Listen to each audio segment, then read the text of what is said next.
Здравствуйте, меня зовут Волков Александр Владимирович. Я заведующий сектором археологии и древней истории Чувашского национального музея. Мы продолжаем цикл рассказов о древней истории Чувашского края.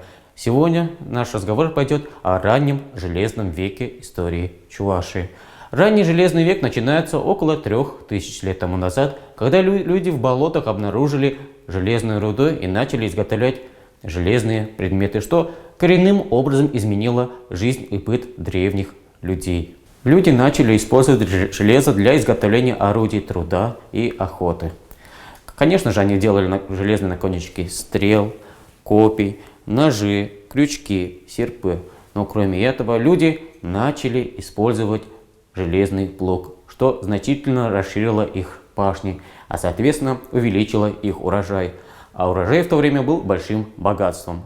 Для того, чтобы сохранить свой урожай и оберечь его от врагов, люди начали возводить стены вокруг своих сел и деревень, вокруг своих поселений.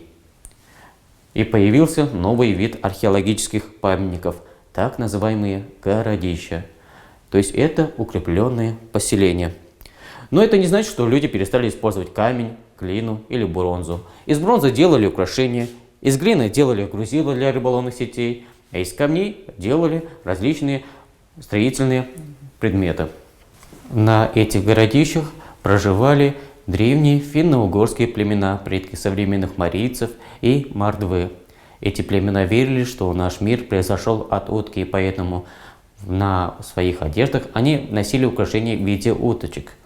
Подобный клад уточек был обнаружен на городище раннего железного века около деревни Сареево Ядринского района Чувашской республики, который представлен в экспозиции нашего музея. На территории Чувашии обнаружено достаточно большое количество древних городищ. Позднее эти племена уже переросли в большие народы. В частности, на территории Чувашии в IV-VII веках нашей эры проживали древние мордовские племена.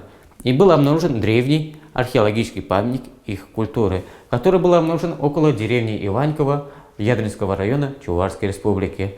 Там еще в 1926 году были проведены археологические исследования, и материалы которых попали в экспозицию нашего музея, и они представлены в нашей экспозиции. Так называемый Иваньковский древнемордовский могильник.